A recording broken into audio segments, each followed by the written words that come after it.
Hoy he quedado al salir de consulta con Joaquín Puerma. Él es médico y endocrino y en 2020, tras desatarse la pandemia del COVID-19, se abrió una cuenta de Instagram, que ya le podéis empezar a seguir porque os va a encantar, @doctorpuerma, Dr. Puerma, para ayudar de manera gratuita a todas esas personas, a todos esos pacientes que tenían dudas o problemas con enfermedades endocrinas y bueno, pues por la situación que estábamos viviendo ante la imposibilidad de ellos acceder a hospitales o centros de salud o médicos, pues porque estaban colapsados y estaban las cosas como estaban, pues decidió abrir esa ventanita de información y divulgación gratuita. Y desde entonces lo está petando.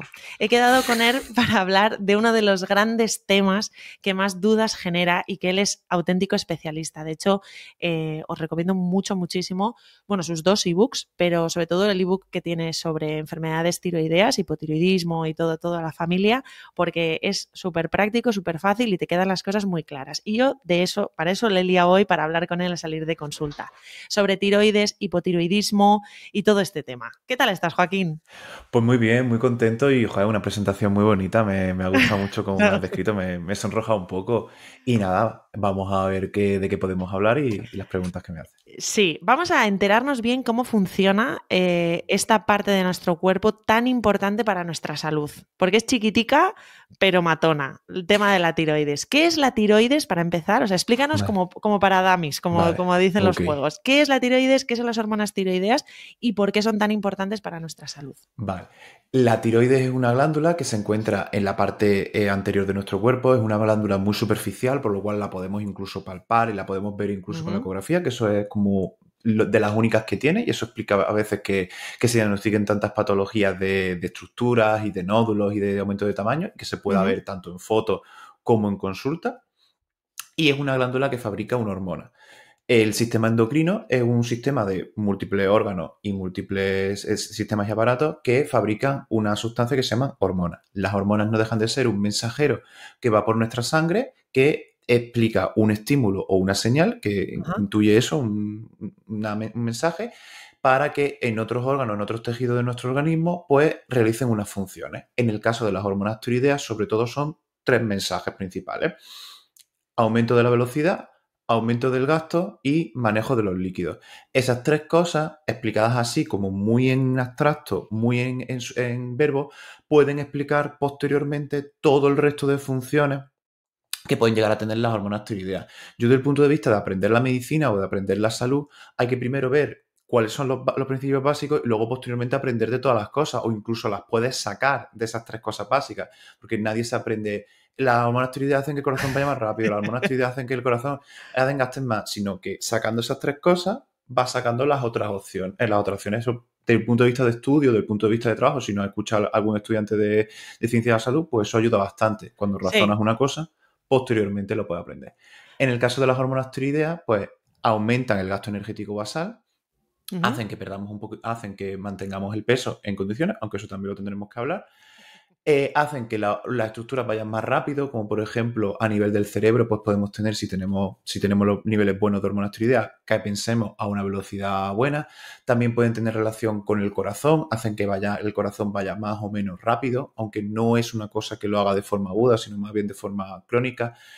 La piel también sirve para que funcione mejor y que crezca más rápido. También a nivel de los huesos también va a tener relación a nivel de crecimiento. La hormona tiroidea tiene mucha importancia no solamente con el metabolismo, que es lo que más pensamos de una perspectiva adulta de la salud, sino también desde el punto de vista del crecimiento, ya que en época neonatal y en época de la infancia las hormonas tiroideas son importantes para un correcto desarrollo, tanto a lo largo, que he hecho el gesto así, Claro, como de inteligencia. ¿Vale? claro. Porque también se suponía que la gente que tenía, bueno, se suponía ayer, la gente que tiene bajos niveles o muy bajos niveles de hormona tiroidea, pues podría tener unos coeficientes intelectuales menores. Y eso sí. Y luego también tiene relación con el manejo de los líquidos del cuerpo. La gente que tiene pocas hormonas tiroideas, pues puede tener tendencia a la hinchazón. Vale.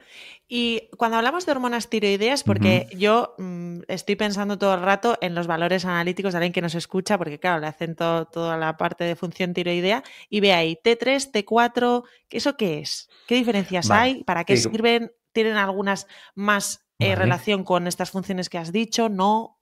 Sí, vale, vale. Eso está muy bien preguntado. A ver, hay dos hormonas tiroideas principales que tenemos en nuestro organismo, efectos prácticos de determinación analítica. Luego hay otros subtipos que también son importantes, pero son menos numerosos. Está la Ujú. T4. El número 4 viene de los átomos de yodo que tiene.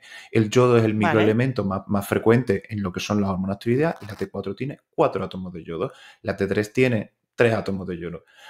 La T4 es la hormona que principalmente se acaba produciendo en la glándula tiroidea, que se acaba acumulando, y un porcentaje en torno al 20, el 30%, dependiendo de las personas, serían T3, que es como la transformación. Se va transformando. El tiroides va acumulando proteína y átomos de yodo, se van juntando con reacciones enzimáticas y los van juntando, juntan 4. Luego, posteriormente, un porcentaje de eso le hacen otro corte y lo dejan en T3. Otro corte, así. Y Tal cual, luego hacen como paquetitos, ¿no? Para que nos entendamos. sí, paquetitos de hormonas tiroideas que los van haciendo como que sueltas grandes a la sangre. Y de esas Ajá. sueltas, pues hay algunos que les meten cortecillos y hacen otro tipo de hormona que es la T3. A esto para nosotros, ¿qué nos importa? O sea, realmente la T4 hace ciertas funciones de hormona tiroidea, pero se considera como una prohormona, un precursor de la hormona más potente, que es la T3, ¿vale? Vale. Eso da mucha controversia tanto en tratamiento como en fisiología, haciendo ver que la T3 es la más importante. Y sí, realmente sería la más importante y la más activa biológicamente, y la que al Vale. final nos va a dar problemas. Ujú. Eso a veces con la medicación pues puede dar un poco de problemas porque realmente lo único que damos como medicación es la T4. La levotirosina es T4 sintética, no es T3, pero el cuerpo a lo largo de nuestros tejidos y también en el tiroides, pero en hipotiroidismo sería a lo largo de los tejidos, hace esa conversión a T3 para tener la forma activa más potente. Hay gente que Ajá. lo hace menos y hay gente que lo hace más. Esas son las dos hormonas tiroideas más frecuentes. Luego están subtipos de hormonas tiroideas como más cortaditas, que serían T2 y T1, que a nivel de fisiopatología pues tienen muy pocos efectos.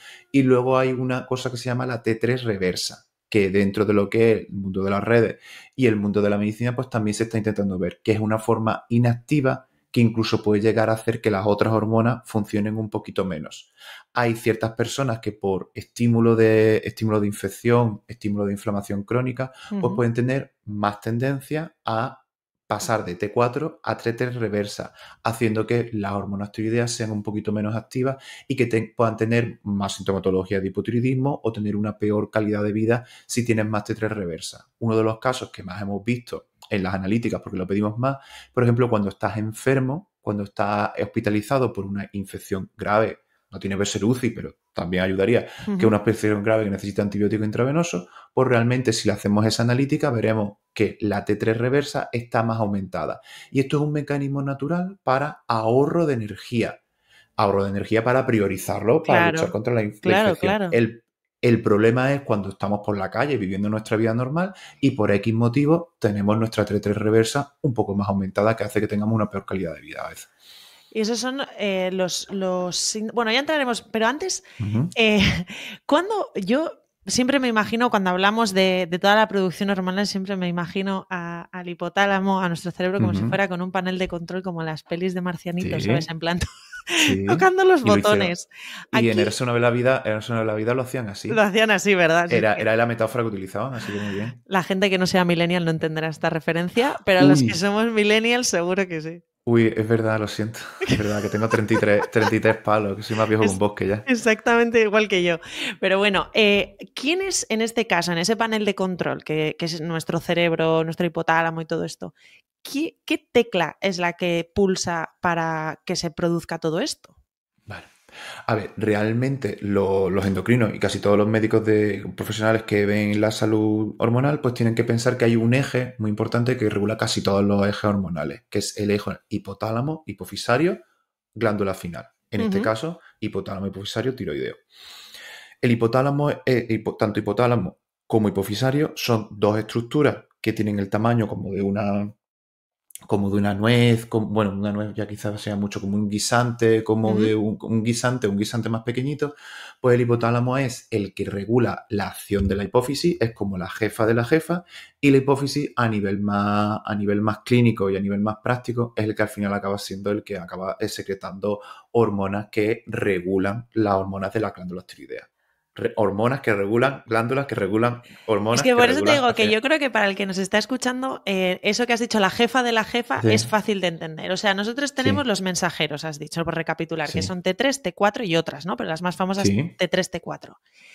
¿Quién manda y quién le dice sal, mensajero, sal? En este caso, Sería la no, TSH. sería la Sería TSH, que es la TSH que está, que viene de la hipófisis. exacto, que está en la hipófisis. Pero esa TSH tiene a su vez otra jefa, que esa no, ahora mismo, Otra jefa, que es la jefa suprema, que es TRH, que es ahí estás. hormona release hormone of tirotropin, Vale. en inglés. Bueno, ahora como todos Tirotropin los release. cargos empresariales son CEO, FCO, FIFIFO, pues ahora ella Sí, es también tiene su verdad, nombre es en verdad. inglés. Es verdad, pues ella también tiene el CEO de la TSH, es TRH, Eso que es. viene del hipotálamo, que también Vale. acaba regulando, que también tiene sus sensores para tanto a nivel de balance energético, como Ujú, a nivel de balance termogénico, como a nivel de balance de estrés, pues también tienen sus receptores tanto a nivel del hipotálamo como a nivel de la hipófisis, que ujú. eso hace que luego finalmente tengamos más o menos hormona tiroidea. Vale, entonces ya tenemos a la TSH ubicada en este organigrama empresarial. ¿Qué agentes externos o qué cosas nos pueden pasar que afecten a la producción de TSH y por lo tanto que afecten Vale, a la producción de hormona de mensajeros, de hormona tiroidea? vale.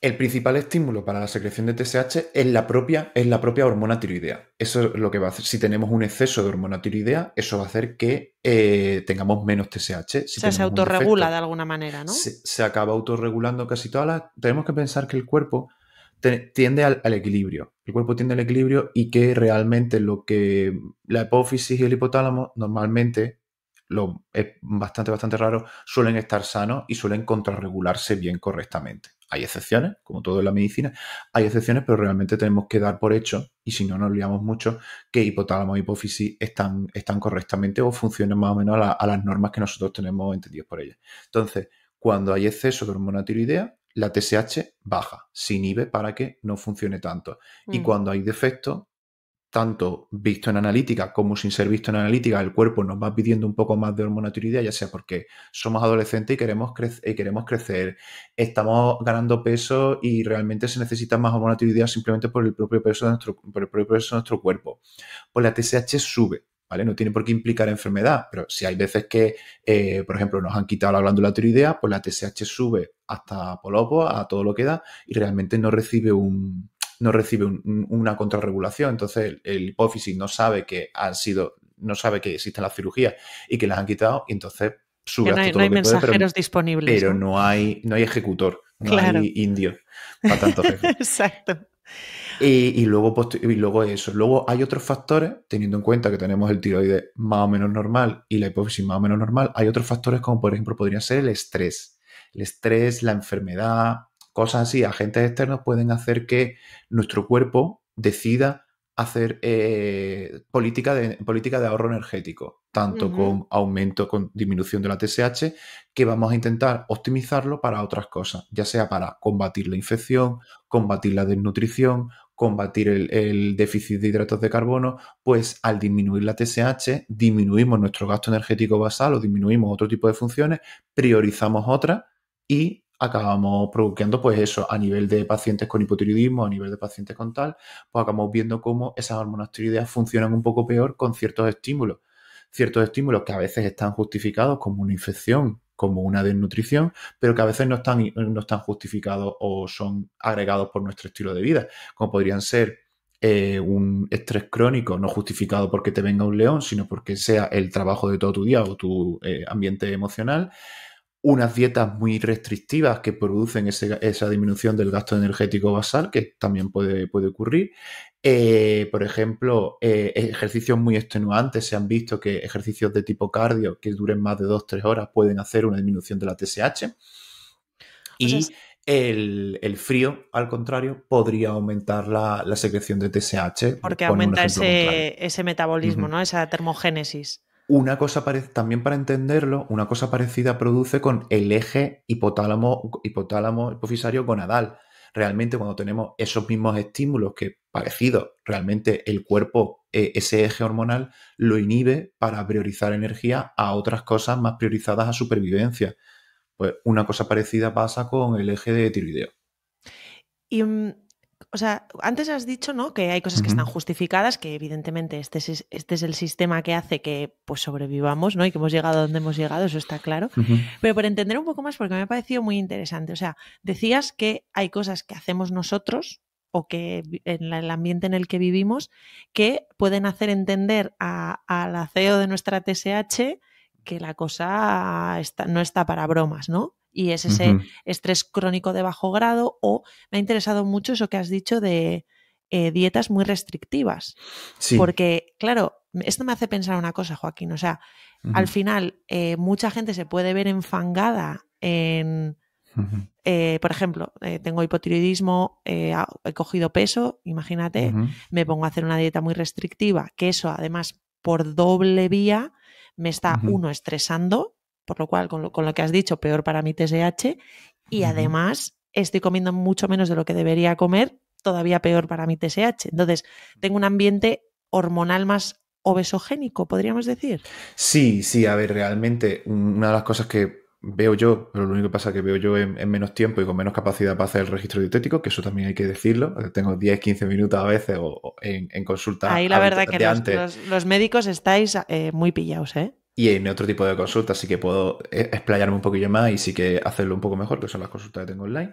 Pues realmente cuando llevamos una vida muy típica de restricción, aumento de ingesta o lo mando todo a tomar por culo y empiezo Ciclos todo del a comer todo de nada, nuevo. dices. Esos ciclos del todo nada, pues realmente en el momento ese de restricción muy bestia, nuestro cuerpo ve mucho la diferencia, porque otra cosa que explico mucho, que nuestro cuerpo no entiende de absoluto, nuestro cuerpo entiende de diferencia. Si yo estoy acostumbrado a 100 y paso a 50, pues realmente va a haber mucha diferencia, pero el cuerpo, si yo estoy acostumbrado a 60, por decirlo de alguna forma, y paso a 50, no va a ser la misma respuesta. Entonces, yo lo que acabo recomendando en pacientes con hipotiroidismo es que el déficit tiene que ocurrir, porque hay una regla que está por encima de todo lo que estamos hablando, que es la regla de la termodinámica. Esa está por encima de todo lo que podamos nosotros podamos discutir decir, en Instagram, ¿no?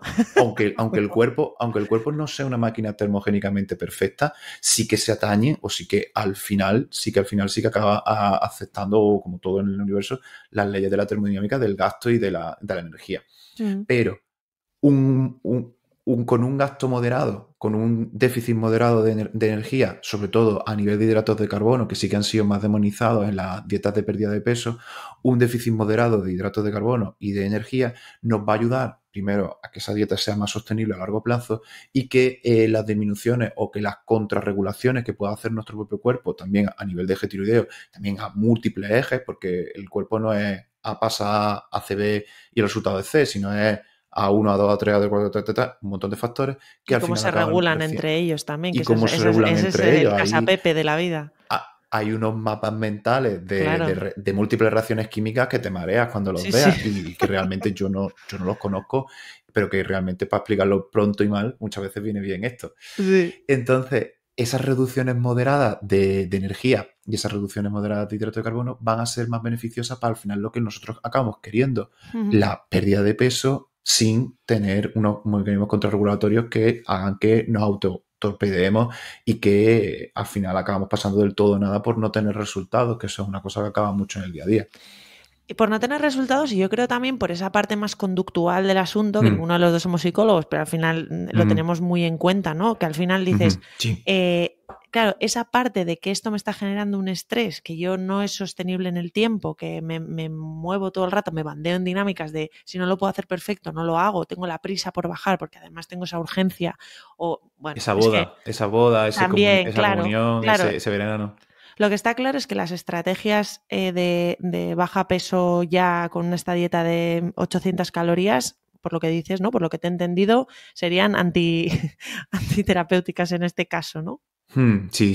A ver, realmente es muy apetecible desde el punto de vista por decisión personal, por prisa, por tal, hacer dietas muy restrictivas que consigamos el objetivo y luego volvamos a como hemos estado antes, pero realmente viendo experiencias, viendo cosas, pues realmente ni son efectivas ni a largo plazo son sostenibles.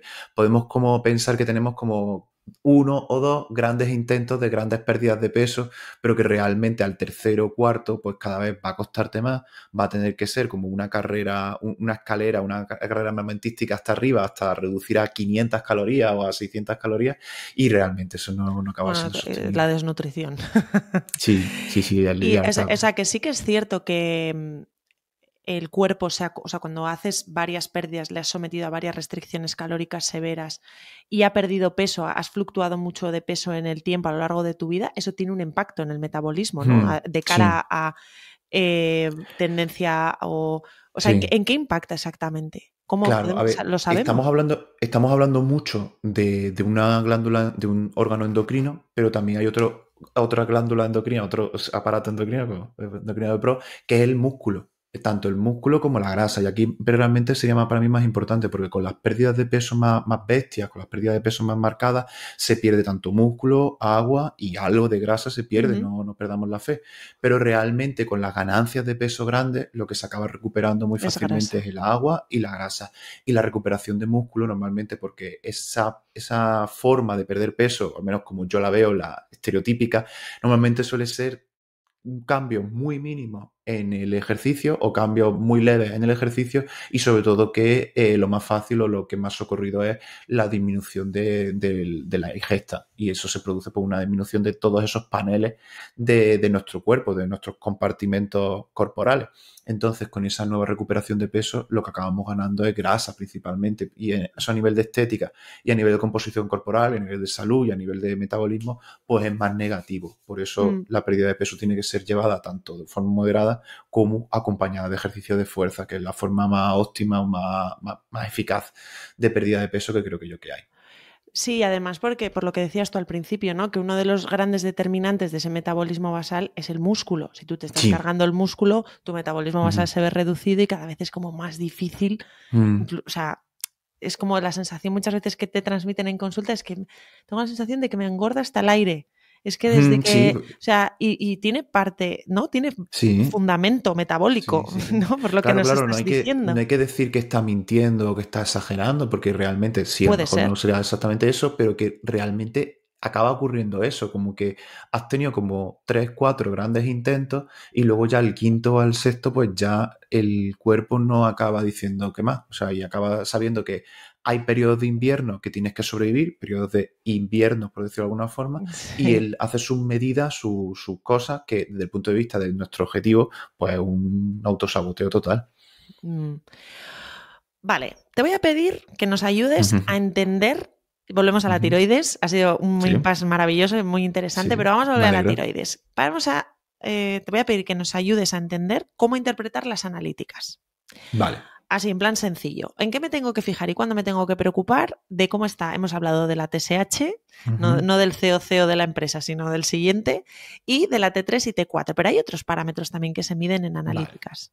Hay otros parámetros, o sea, desde el punto de vista de eje tiroideo sería eso, TSH, que es hormona hipofisaria, T4 y T3. Normalmente se suele pedir solamente T4 porque realmente está mucho mejor estandarizada, y T3 solamente es indicativo directo de pedirlo en hipertiroidismo o cuando el hipotiroidismo no estaría del todo controlado.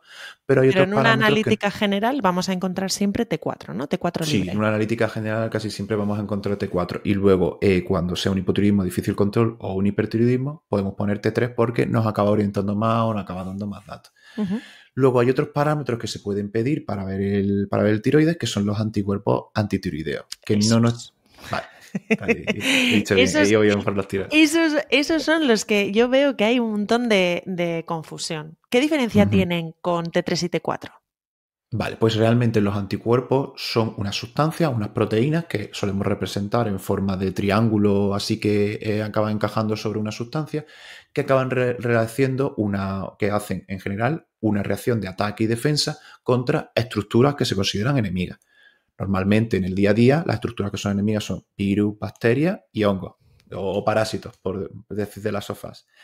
Hay veces que se equivocan porque realmente hacen contacto con estructuras externas y hay veces que se equivocan y son contra estructuras propias, ¿vale? Realmente hay estructuras dianas que son parecidas a bacterias y a hongos, bacterias y a virus que son del otro lado, y entonces se Se hacen equivoca lío. porque el anticuerpo no tiene ni ojos ni oídos y realmente acaba atacando estructuras propias, produciendo inflamación, deterioro de la glándula y finalmente a funcionamiento de esa glándula.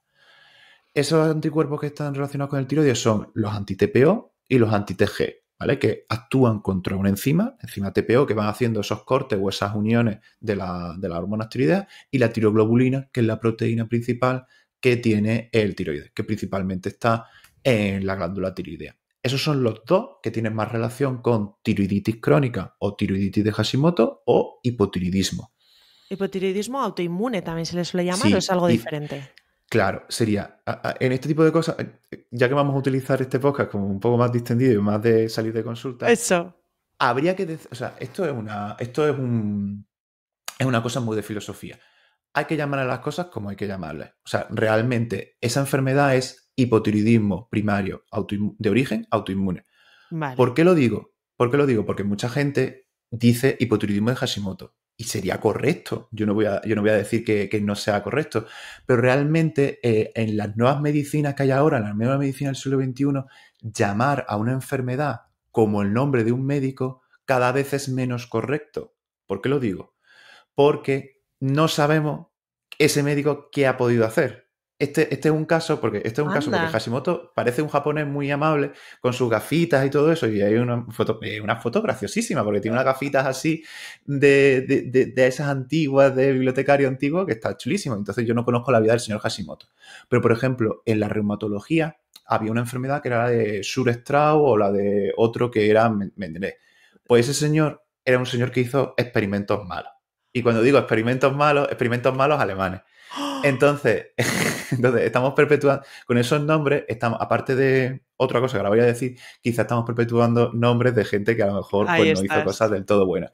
Y luego, desde el punto de vista más importante, desde el punto de vista curioso histórico, desde el punto de vista médico, si dices hipotiroidismo de Hashimoto, es mucho más explicativo decir hipotiroidismo primario de origen autoinmune. Entonces, aunque sea una palabra más larga, aunque sea una cosa más larga, es mucho más correcto decir hipotiroidismo primario de origen autoinmune, y esta es mi pequeña explicación que me dieron una vez Me, en segundo o tercero de residencia. me ha parecido Pero súper muchas veces, interesante porque se utiliza, o sea, claro, y es correcto, es sinónimo, pero realmente para mí, desde mi punto de vista, es mucho más correcto decir la enfermedad descrita de esa forma, porque vale. así todo el mundo te puede entender y no tiene Y que hay un ser tan eso es, tecla, claro. de decir eso. Pero lo único que pasa es que si dices hipotiroidismo de Hashimoto, pues también si dices una palabra extranjera, así asiática y todo eso, también puedes quedar un poco mejor. ¿Qué- qué tal? Que, Exactamente, exactamente. Suena mejor. Dice un Shura Strauss, un no sé qué, un Kukichi Kuchimoto, y realmente dices una palabra que queda muy bien y que es correcta, pero Sí, pero igual no no te es tan están descriptiva. entendiendo. Y la No word es le tan están. descriptiva de la Exacto, enfermedad. exacto. Vale, entonces, hemos hablado de los anticuerpos antitiroideos, de la TSH, de la T4 libre. Em, cuando me sale asterisco en alguna de ellas, ¿qué me puede estar. Vale. ¿Qué me Lo puede, primero que... de qué me puede estar hablando? Por ejemplo, tengo una TSH alta y todo lo demás lo tengo en rango. Vale, pues eso sería, como descripción sería hipotiroidismo subclínico, que ahora hablaré también sobre esa palabra. Bueno, que las palabras son muy Son muy importantes. Las palabras importantes. acaban, como buen postmoderno a veces que soy, las palabras acaban creando realidades. Ujú. Entonces, esa TSH elevada, la explicación fisiológica es en la hipófisis dándose cuenta de que tienes un déficit de hormona tiroidea, aunque en los rangos de laboratorio, que también podríamos hablar de los rangos de laboratorio, sea que salga algo normal. Entonces, esa es la señal fisiológica, la señal del mensaje, es que falta hormona tiroidea. ¿Cuánta hormona tiroidea falta? Está en rango, sería subclínico.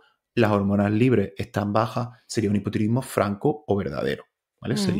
Sería el nombre.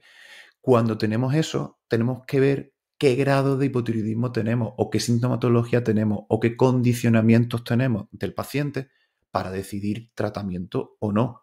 No todos los hipotiroidismos subclínicos tienen que ser tratados. O sea, esto va un poco contra la opinión y contra el estado del arte actualmente que hay en redes de las alteraciones analíticas, pero no todas las alteraciones analíticas tienen que ser medicalizadas. Ya, por mí perfecto, por mí que vengan, me paguen mi consulta, me vean conmigo, me adoren y todo eso, pero realmente medicalizar en exceso es tan peligroso como no medicalizar. Entonces, ¿qué peligros realmente... correríamos? Perdona, que te corta aquí, pero me parece Dime. muy interesante lo que acabas de decir. Sí, porque por poner en contexto, por si alguien no sabe a lo que te estás refiriendo, ahora hay una corriente, ¿no?, de divulgación, vamos a llamarlo así, Ujú. de dar, de que no se, o se preguntan por qué no se da Eutirox o cualquier otra marca comercial de la Vale. levotiroxina con el hipotiroidismo subclínico. Y tú lo que estás diciendo es que, claro, puedes, depende si no lo pones bien en contexto, puede ser perjudicial. ¿Por qué puede ser Sí. perjudicial medicar cuando no se tiene que medicar? A ver, realmente, desde el punto de vista práctico del día a día, o sea, poner tratamiento con Eutirox a dosis baja a una persona, lo peor que le puede pasar es que va a llamar a los médicos, que tengan que hacerse más analítica, pero desde el punto de vista médico, realmente, desde el punto de vista puro, Pasa. muchos problemas de efectos secundarios no hay porque los excipientes son muy bajos y no deja de ser Uh-huh. un sustitutivo natural de la hormona. Uh-huh. Pero desde el punto de vista de iniciar un nuevo tratamiento, o sea, es que realmente hay muchos estudios y la mayor parte de la evidencia nos empuja a los médicos a, con TSH ligeramente elevada, entre 5 y 7, a no ser que tenga ciertos condicionantes que hay que valorarlos, como por ejemplo sintomatología, deseo de gestación, tener nódulos, autoinmunidad tiroidea a veces, pues casi siempre la balanza tiene que empujarse hacia el no tratamiento. Si eres joven, si eres mayor, porque la TSH no es la misma para una chica de 18 años que para un Claro, señor para de un 70 anciano. años, Claro. porque el envejecimiento tiene una tendencia natural a que esa TSH sea un poco mayor, que tiene Mm, sentido ya que las hormonas tiroideas funcionan un poco menos por un poco de claro. ahorro energético que tiene que ver para que, porque cazaban menos y comían menos y para sobrevivir. Entonces, Estaban más realmente, tranquilicos. claro, más tranquilos y es más normal tener esa TSH en edades más avanzadas.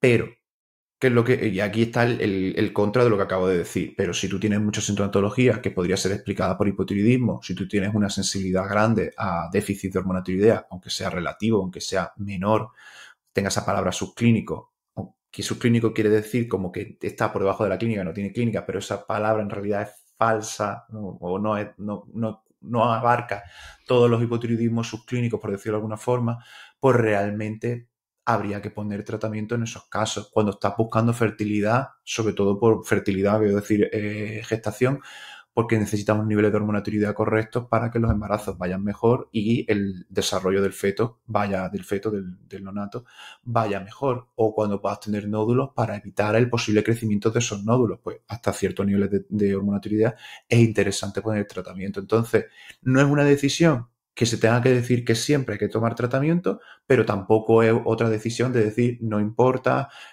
paso de ti, no te hago ni caso, pero que Claro. realmente habría que verlo. Lo único que pasa es que esto implica una consulta, en vez de una consulta de 10 minutos, implica una consulta de 30.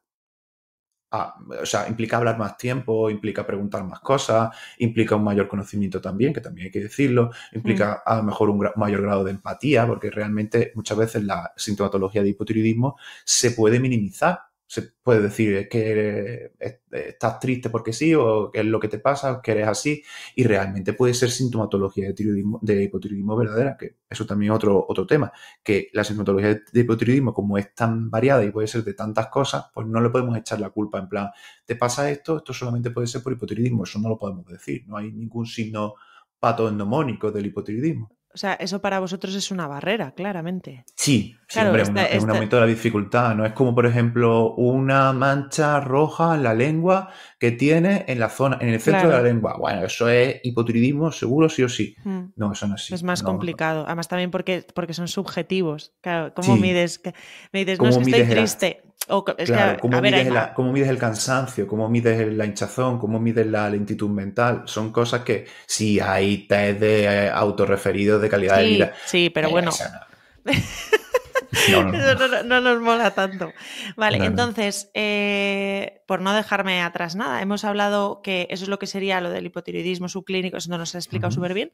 Entonces, vale, lo tengo diagnosticado. ¿Qué cambios a nivel de estilo de vida, si fueras su médico, le propondrías, por ejemplo? ¿Qué cosas son importantes y qué cosas van a ayudar a esa persona a, pues eso, a encontrarse mejor?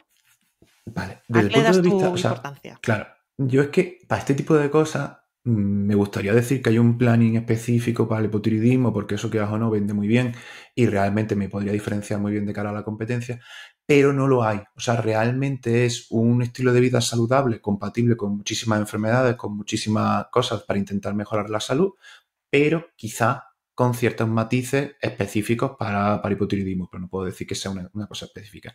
Si tienes un origen de origen autoinmune, podríamos pensar que un estilo de vida o una dieta de patrón antiinflamatorio, me gusta decirlo así por otra cosa que tengo yo, una dieta de estilo de patrón antiinflamatorio podría ayudarte a mejorar. ¿Qué es el estilo de dieta que he comentado? Pues no deja de ser una dieta mediterránea con Eso es. ciertos claims, con ciertos productos que pueden ser que tienen propiedades antioxidantes y evitar los productos que tengan capacidad o propiedades Proinflamatorio. proinflamatorias. Ahí ¿De qué estaría. productos estamos hablando concretamente? Porque se me viene a la cabeza, por ejemplo, omega 3. Sí, que sería aumento de ingesta de pescados ricos en omega 3, aumento de ingesta de productos ricos en vitamina D, que muchas veces acabamos necesitando lo que es suplementación porque la ingesta dietética es bastante reducida.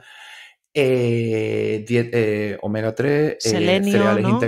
cereales integrales, el selenio, la ingesta de selenio, que sobre todo en frutos secos, sobre todo las cacareadas nueces de Brasil, que te pueden ayudar. El selenio es importante porque normalmente cuando pensamos en tiroides, y esto es una cosa muy de médico y también muy de población general, pensamos solamente en el yodo como único elemento de la tabla periódica que importa en la secreción tiroidea.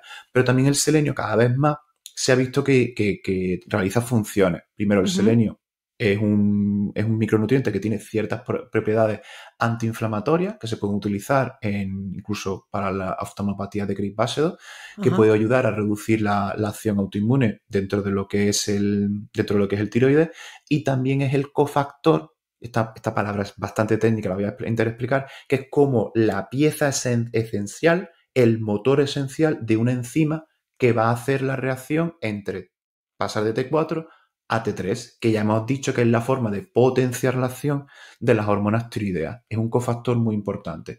Por eso la suplementación con selenio es una cosa que yo en mis pacientes, si veo que del todo no han corregido clínica tiroidea, Pues pues intento potenciar. igual esa es la Sí. pieza, el cofactor que les Sí, falta, ¿no? sí. El cofactor, porque realmente en España y en Europa no son suelos muy ricos en selenio. Entonces, eso depende un poco. En América o en tal, creo que eran bastante más pobres. Y en Europa, pues un poco en medio. Y a nivel de España, un poco en medio. Entonces, su suplementación sería interesante. Y también hemos pasado de puntillas, o sea, llevamos hablando casi 40 minutos y no hemos hablado del yodo, lo que tú decías. O sea, el yodo que es como, has hablado de los paquetitos de yodo de la T4, pero antes el déficit de yodo, por lo que yo tengo entendido, era endémico. Una de las Sí. acciones que se hizo a nivel poblacional fue sal yodada para todos y aquí se ha acabado. Pero realmente, o sea, ¿el yodo qué papel juega en el hipotiroidismo? Vale. ¿Tenemos que comer más? ¿Tenemos que comer menos? Vale. ¿Qué precauciones hay que tomar? Respecto al yodo, el yodo es otro elemento de la tabla periódica que es como el ladrillo esencial para la formación de las hormonas tiroideas. Tiene 4, tiene la T4, 3 tiene la T3. La suplementación con yodo fue un antes y un después en el estado de yodo dietario de los españoles y de los europeos. Se vio que al principio había menos y bastante menos. Tanto es así que en la Facultad de Medicina, yo estudié en Granada, ¿vale? Por el acento, cuando estoy más cómodo, porque textualizar un poco por mi acento, por si no habéis dado cuenta ya todavía. Yo soy de Málaga, pero estudié en Granada. Y enseñaban siempre las fotos de la gente de la Alpujarra. La gente de la Alpujarra no porque tuvieran ropa graciosa, sino porque tenían unos grandes bocios, que había familias y familias que tenían grandes bocios. Los grandes bocios es aumento de la glándula tiroidea, que se veía como un cuello muy grande. Ese aumento de bocios luego posteriormente también al mismo tiempo, aunque no tiene que ser en todas las ocasiones, con clínica de hipotiroidea, lo que antes era una palabra un poco fea, que ya queda un poco atrás, que se llama cretinismo. Eres un cretino. Eres un cretino, es una palabra fea que ya no se utiliza, pero que vamos a darle ese contexto de gente que por tener poca hormona tiroidea tenía una menor inteligencia o tenía funciones más raras o estaban más hinchados o sobre todo era a nivel de inteligencia. Se utiliza como cretino de poca inteligencia porque en esa zona había déficit de yodo, porque era una zona muy alejada del mar, no tenía contenido en yodo ni tanto la tierra ni el agua, ni tenían acceso a pescados del mar y entonces tenían esos problemas de bocio endémico. Eso eran como el ejemplo que nos ponían y ya eso ya no se ve. Ya no vemos familias en los pueblos que tienen unos cuellos enormes. O sea, ya no vemos familias que todos tienen esos cuellos. Pues la Sierra de las Urdes en Extremadura. Por el norte creo que en Asturias creo que había otra zona que también era muy típica de déficit de bocio endémico. Pues esas zonas ya no existen. Es el problema que hay, tanto con esto también un poco más de medicina global, el problema que tenemos con las medidas que tomamos que son eficaces. Que son tan eficaces que se nos olvidan lo eficaces que son. O sea, realmente la suplementación con yodo, como ha quitado ese problema, ya no lo vemos. A no ser que veamos la historia, veamos la medicina y pensamos que no sirve para nada. Realmente la suplementación con yodo sirve. Esto de que las medidas son tan eficaces que se nos olvidan lo buenos que son, también es bastante aplicable a lo que son las vacunas. Se nos olvidan lo eficaces que han sido las vacunas porque nos olvidamos de lo que es la polio. La polio también se fue casi por la vacuna. Entonces, este es el punto para la vacuna. Sí, sí. La suplementación con yodo es súper importante y el déficit la suplementación con sal yodada es muy importante. Está la sal yodada y está la versión pija premium, que es la versión de la sal del Himalaya. Que también va yodada, que eso es lo importante. Que también, no, va yodada. Tiene un color muy bonito. Pero el problema que tengo con eso es que tiene como unas cualidades o unas propiedades que realmente no sé, del punto de vista químico, no se respaldan, porque las composiciones aproximadamente, 98-97%, ese 3% no vale esa inversión extra, ¿vale? No vale esa inversión extra y ese efecto halo, que es decir que porque hago esto me voy a sentar mejor y no me relajo en otro tipo de cosas. Entonces la sal del Himalaya pues no es tan válida como se hace creer. Es igual de válida que la sal yodada, salvo que más cara y más rosita. Sí, bueno. Y con eso, con muchas cosas, ¿no, Joaquín? Porque, sí. Por ejemplo, en tu libro hablas, cuando yo pienso en yodo, lo primero que pienso es en algas, porque son como las super mega fuentes, son un bombazo de yodo. Sí. Este tipo de alimentos, tipo algas, también pueden tener un efecto perjudicial por tener demasiado yodo, porque hemos hablado de la falta, sí. Pero también está el exceso. Claro. El exceso también y ahí empiezan a meter como la duda, o sea, como el eterno debate, la nutrición es como una ciencia que está en eterno debate y en eterna pelea cainita. Ya estoy viniendo ya muy arriba de la filosofía. El eterno debate Estamos cainita. al salir de consulta, Joaquín. Ahora no eres doctor Puerma, ahora eres Joaquín. Me he venido muy arriba, me he metido mucho en el mood. Ese debate cainita de la nutrición que nos hace dudar de cosas que son bastante básicas y que al final tanto nos confunden a nosotros como nos confunden a los oyentes, a los posibles pacientes o receptores finales del mensaje. Realmente la ingesta excesiva o la administración excesiva de yodo puede provocar el efecto Wolff-Chaikoff. Wolff-Chaikoff es como otro Hashimoto, científico como Hashimoto, que sería un bloqueo, y el nombre correcto sería bloqueo de la glándula tiroidea. Ese bloqueo, Wolff-Chaikoff, y la regla mnemotécnica es como terminan off, es apaga. Pues ese para los estudiantes. Ese efecto de bloqueo de la glándula tiroidea solamente se puede conseguir con grandes ingestas y grandes administraciones de yodo. Betadine, Lugol, previo a una preparación quirúrgica, administración de yodo intravenoso, grandísimas, gargantuescas tripotadas de comida asiática, pero realmente con una comida normal dentro de parámetros estándares de una alimentación de una persona estándar, es muy difícil conseguir esos niveles de yodo para provocar ese bloqueo de la glándula tiroidea. Así que realmente no hay que preocuparse tanto, o desde mi punto de vista no habría que preocuparse tanto por esos bloqueos de la glándula tiroidea por yodo.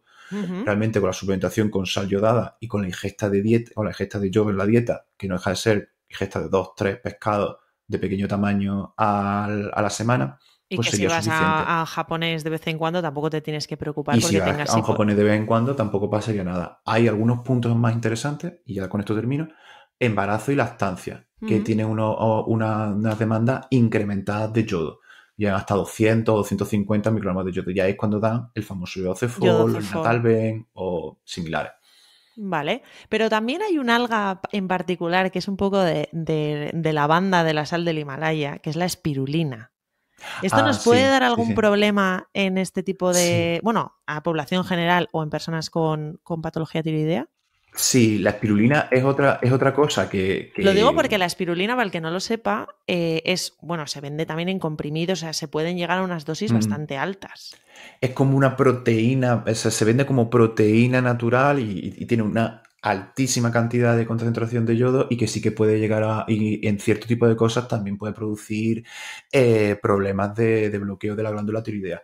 Luego, otra cosa es que interacciona con antiagregantes, interacciona con Oh, anticoagulantes, o sea, se vende como una cosa natural e inocua, pero realmente no es así. Incluso, esto ya es más café para los cafeteros, no se recomienda para hiperuricemia, para fenilcetonuria, ni para enfermedades hepáticas. O sea que realmente, y cuidado también tiene con... metales pesados, Sí, que realmente no es verdaderamente tan bueno. a mí me pasa también, Joaquín, que cuando hablan de la espirulina, por ejemplo, yo la conocí a raíz de pues, pacientes que venían para llevar su dieta vegetariana, que hacían consumo de Ujú, espirulina como una vitamina B12 natural y el efecto era todo lo contrario. O sea, ujú, podía interferir en la absorción de la propia vitamina. Bueno, o sea, que ujú. al final yo lo pongo en la balanza entre beneficios y riesgos y digo, yo no sé qué beneficio, pero es eso, es esta parte Buen de marketing. cómo es natural.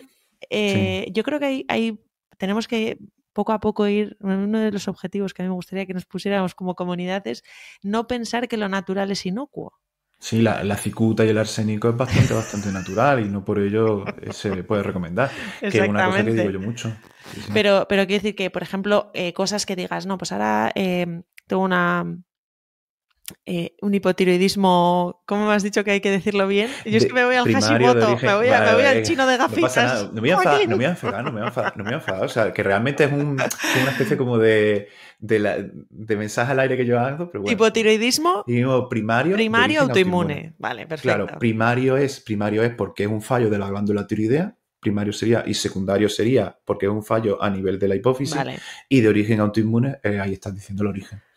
vale. O sea, en mi organigrama de empresa, que soy muy pesada para que nos enteremos, o sea, Sí. cuando falla la superjefa, secundario. Cuando falla, El digamos, la ejecutor, TSH, el ejecutor, ¿no? primario. Sería primario. Vale. Vale, entonces en el mundo autoinmune, hablando de dieta y autoinmune, yo cada vez veo más en redes sociales consejos del tipo. eh, el gluten, fatal para Ajá. un hipotiroidismo primario autoinmune. De origen autoinmune. O el Vale, gluten, los lácteos, todo eso. ¿Qué opinión sí. tienes? Vale, a ver, realmente con ese tipo de cosas hay partes de verdad y partes de que son exageraciones o partes de polarizaciones más forzadas para generar un mensaje o generar una cosa, porque realmente el gluten es un alimento como muy polémico porque tiene mucho componente social y mucho componente de cultura española, porque realmente la cultura española donde vivimos los dos, pues realmente el pan pues, está presente en casi todas las comidas. Uh En otras -huh. culturas pues estará presente en otras alimentaciones. Respecto a lo que es el gluten, sí que tenemos que pensar que gente que tiene hipotiroidismo de origen autoinmune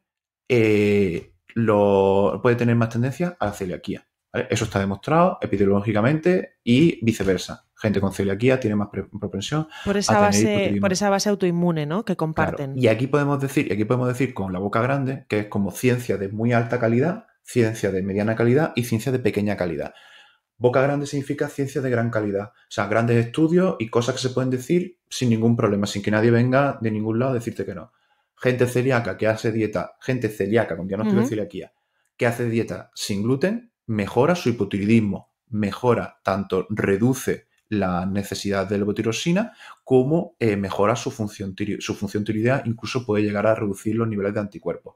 Gente con celiaquía, Uh -huh. gente con hipotiroidismo sin diagnóstico y sin tener celiaquía, no se puede decir con la boca grande que la reducción de gluten o la eliminación de gluten sea totalmente beneficiosa sí o sí.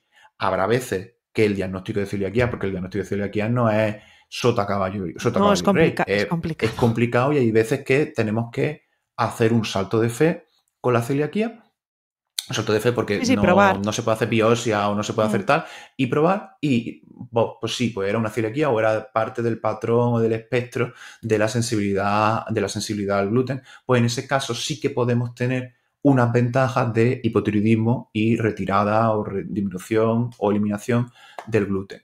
En el caso de que no haya patología no diagnosticada, si diagnosticada o lo que sea, de alteraciones del gluten en esa persona, pues ya tenemos que irnos hacia otras teorías, ¿vale? A otras teorías fisiológicas que son como ciencias de menor, no quiero decir menor calidad, pero de menor validez o de Sí, con fundamentos menos clínicos, rotundidad. No, no, con lo menor podemos decir rotundidad. con menos rotundidad. Con menos fuerza. Entonces, el gluten se puede considerar, según algunos estudios, según algunas corrientes de conocimiento, como un alimento proinflamatorio, porque puede producir mayor reacción porque es más antigénico, porque puede entrar dentro de las vellosidades, porque puede producir tal. Hay como muchas teorías de ese gluten, también serían aplicables a ciertos péptidos de proteínas de la vaca, que serían los lácteos, serían más bien los lácteos de la vaca, De que serían vaca. esos, que son como proteínas o sustancias que hacen que el sistema autoinmune se active más y al activarse más funcione más o tengan los anticuerpos peor y todo ese tipo de cosas. Esas teorías están todavía por verse, por demostrarse con estudios mucho más amplios y con estudios de mayor calidad científica, pero hay gente que se apoya en ello para decir esa disminución de gluten, ¿vale? Esa disminución o eliminación de gluten en todos los casos. Vale, y hay gente que se apoya en eso para decir disminución en todos los casos, sí o sí, y incluso puteando o torpedeando a veces el diagnóstico de celiaquía bien hecho. Claro, claro. Entonces, yo desde mi punto de vista primero habría que hacer el cribado de celiaquía, que es el cribado con anticuerpos antitraglutamina o antigliadina, y luego hacer lo que yo llamo pruebas empíricas, o sea, reducción del contenido de gluten de tu dieta y vemos cómo Y ver qué evoluciona. tal. Ver qué tal te encuentras, ver qué tal. O sea, realmente el gluten no está presente en alimentos fundamentales. El gluten no está en el agua, el gluten no está en alimentos fundamentales. Normalmente suele estar más presente en alimentos que son preferiblemente eliminables, como Sí, ultraprocesados. ultraprocesados. Al final opino exactamente igual que tú. Al final tú cuando haces una estrategia que te viene una persona que dice, mira, tengo hipotiroidismo primario, siempre me lío si primario o secundario, por eso de origen autoinmune, al final haces un cambio de estilo de vida, ¿no? Incluyes alimentos con mayor densidad nutricional, ¿no? Las legumbres no tienen gluten, la verdura, la fruta no tiene gluten, los pescados no tienen gluten, las carnes no tienen gluten, los lácteos de cabra y de oveja, por lo que tú decías, que son, bueno, pues que dan menos problemas y tienen mejor Más tolerancia también. Más digeribles. O sea, digerible tú haces ciertos. esos cambios a nivel de estilo de vida, de alimentación, y ya de por sí la reducción de gluten es súper significativa. Si tú pasas de desayunar una leche con galletas a desayunar, pues yo que sé, por ejemplo, un porridge de avena con plátano, pues lo tienes Es una bastante ventaja. mejor. No necesitamos irnos a esos estudios de antigénicos, proinflamatorios y tal y pascual. Ya per se ese alimento es de muchísima mejor calidad y muchísima Por densidad eso que nutricional. muchas veces en alimentación te pasa eso, que matas dos pájaros de un tiro. Si es que realmente ese cambio dietético ya te está suponiendo una mejora. Lo que a mí me preocupa muchas veces es lo que tú has dicho antes, que también estoy muy de acuerdo, que al final, si tú, por ejemplo, tienes una celiaquía, claro, si tú retiras el gluten de la dieta y tú no tienes ese diagnóstico de celiaquía, te puedes tirar mucho tiempo sin estar diagnosticado. Que Y bueno, que puede que haya personas que solamente por eso hagan la restricción total de gluten en su dieta, pero quieras o no, si ya tienes la etiqueta, el diagnóstico, eso ya es un empujón, que claro, eso incluso es a mucho veces sin ese mejor. empujón, a veces se hacen transgresiones, eso es un empujón para que tengas una Claro. mejor dieta y un mejor estado de tu intestino, Y tus vellosidades de salud intestinales. futuro. Sí, Está claro. sí.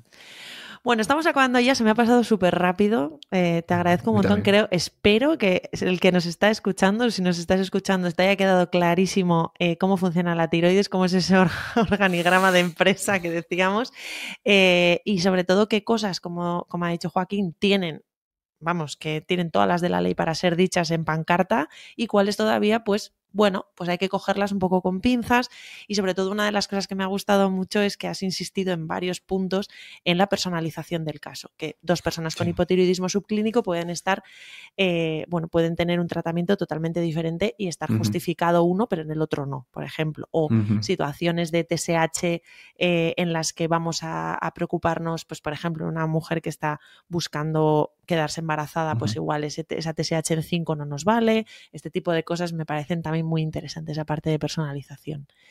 Para cerrar, tú imagínate que yo fuera el genio de la lámpara y me tuvieras que pedir un deseo de cara a la gente que acude a tu consulta. y yo te lo concedo diciendo, mira, les voy a dar este conocimiento y va a cambiar esta tendencia de pregunta o de situación. ¿Qué te gustaría que todo el mundo supiera o que ya quedase claro de una vez por todas o simplemente que se tuviera como muy en cuenta respecto al hipotiroidismo, por ejemplo? ¿Dónde crees que hay más... Bueno, luego si quieres de la vida me dices tú también. Yo la salud. No, pero me refiero a enfocar a la salud. Me refiero más pues eso, o sea, de decir, mira, a mí, por ejemplo, me encantaría, te pongo un ejemplo, a mí me encantaría que en el mundo de la nutrición en general, me encantaría que se dejase de utilizar metodología dieta en cuanto a restricción, en castigo y todo este tipo de metodología que se ha utilizado durante muchos años, porque ya sabemos que no sirve para nada. Aún y todo sigue habiendo gente que seguirá haciendo dietas. Sí, ¿a ti qué te pasa en el mundo del hipotiroidismo, por ejemplo? Pues en el mundo del hipotiroidismo realmente, eso es muy buena pregunta. Que se pueden hacer, a ver, realmente... Te he atracado con la pregunta, ¿eh? Esto él no lo tenía preparado. No. Ya, me he tenido que parar un rato. Vale. Que se pueden hacer más cosas aparte de la medicación. O sea, realmente que no solamente con la medicación puedes solucionar el problema, que no solamente es ajustar hacia arriba y hacia abajo el eutirol o la levotirosina, sino que hay otras medidas adicionales que te pueden venir bien, tengas o no hipotiroidismo, pero que en tu caso te van a venir mejor todavía. Vale. O sea que, una vez más, el estilo de vida al final es una parte fundamental del tratamiento y de la recuperación, o por lo menos del manejo. Sí. Muchas gracias, Joaquín Puerma, médico malagueño, nos ha quedado claro con la anécdota de la Alpujarra y Granada. Le podéis encontrar en redes sociales @dr, doctor Puerma, con R. Tienes un podcast maravilloso que también os invito a escucharlo, que también os vais a poner al día de un montón de aspectos de la salud, que al final es lo que nos interesa estar bien. 2 ebooks. No sé si tienes algún proyecto futuro que te gustaría... El tercero que va a salir, no sé cuándo... Claro, es que yo no sé... Ahora estamos en mayo-junio, más o menos. Tú échale por ahí. Ah, vale, pues entonces ya ha salido. Entonces ya hay un tercero. Vale. ¿Nos puedes adelantar de qué va? Claro, sin problema. El libro iría del hipertiroidismo. O sea, he cerrado un poco, he creado una trilogía, hipo, fertilidad relacionada con el tiroides, hipertiroidismo. Ya he cerrado la trilogía del tiroides y he hablado de un tema que realmente es bastante peligroso y afecta bastante a la salud de las personas y que realmente no había mucho, porque sí que hay carros y carretas de material sobre el hipotiroidismo y es razonable porque es una patología mucho más frecuente, pero del hiper de calidad la verdad es que había poco, por no decir nada.